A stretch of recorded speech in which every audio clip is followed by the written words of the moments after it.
Sooner or later, in every man's life, there comes a day when it is not easy. A day when he must choose.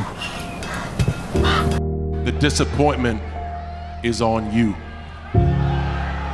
It is your fault, and you go through failure alone. But failure has made me who I am today. Failure gives you two choices. You stay down or you get up. Well, I'm up and I am fired up because I have figured it out. I've said it before, a person's character is not judged when they ride the wave of success, when everyone chants their name and you want to be their friend. No, your character is put to the test when your back is against the wall. And for me, that time is now.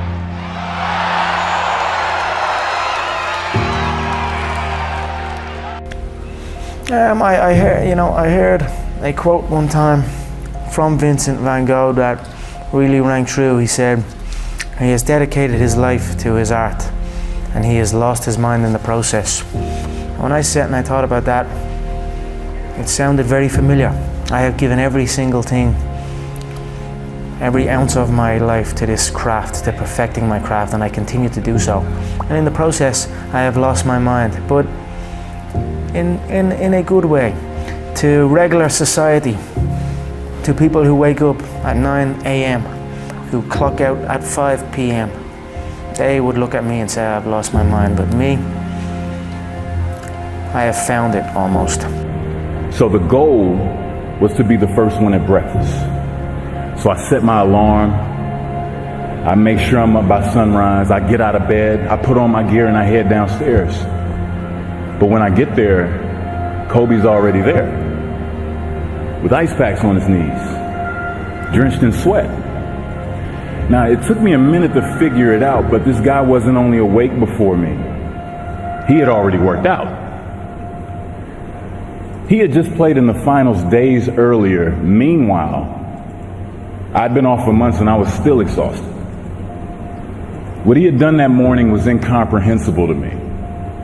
That dedication he had only days after falling short of an NBA championship.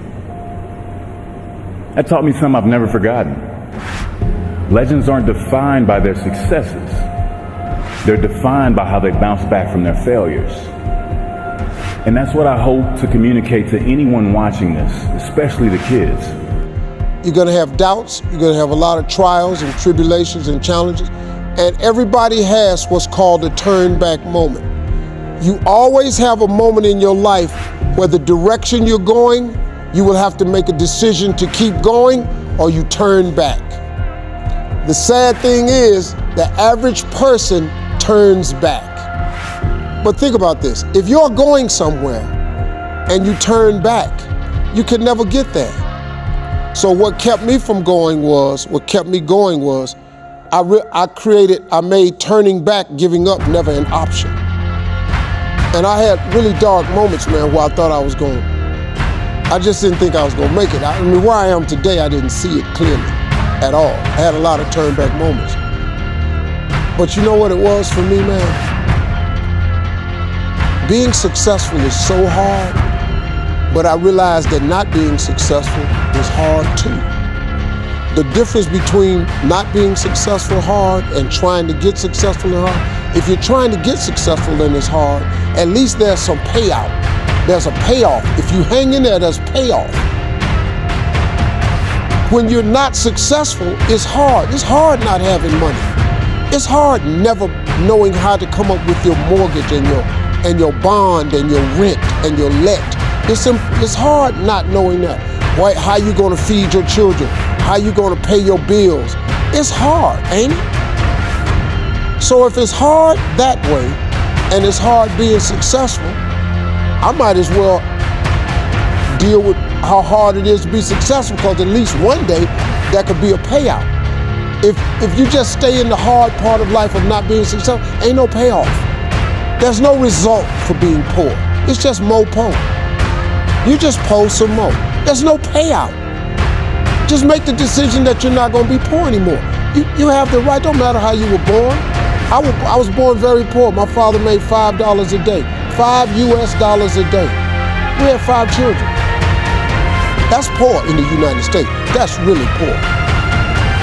But I decided that was not for me. I'm not gonna be poor for what? It's a decision, man. I'm not bragging, I'm telling you the truth. This is fact. You can be poor and become rich. What? It's not a magic trick. Beast. The lion is wired differently. The lion is wired differently. I'm wired differently. I don't need coffee. I look at my wife every single day and I said, I gotta grind. I gotta grind for my wife. I'm beast mode, sweetheart, you don't have to work.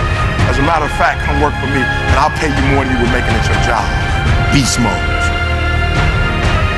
What happens? Oh, I wake up every day. You say, what do you mean, E.T.? Before my wife got sick, I said to myself, what if my wife gets sick? Beast mode, I'm wired differently. Some of you wait for a tragedy to happen. You don't think about it. You don't forecast. Listen to me very closely. You gotta understand something. We don't need an electric toothbrush. Somebody forecast it. We don't need a razor like this for African American men. Somebody forecast it. And the difference between beast and average people is that average people live from check to check. Average people don't think about their future. They're consumed with the present. Average people don't think about leaving Detroit, Michigan and speaking in Australia and England and South America. Average people think about speaking in their local neighborhood. Beast mode. Beast mode. My son was born, I was like, he gonna go to college. And when he goes to college, guess what? I don't want him to have to take out a loan. So my son went through his first year this year. Call it freshman year. I paid for it in cash. And there was 2 classes he had to take over because he didn't score high enough. I said, don't let it happen again, but I paid for it in cash, beast mode. I gave my son an opportunity that most kids where I come from, they never get to go to college, not because they're smart enough, their parents don't have the money. My son made an error and I was able to pay for the error, pretend like it didn't happen, take the class one more time, this time you better do better, beast mode.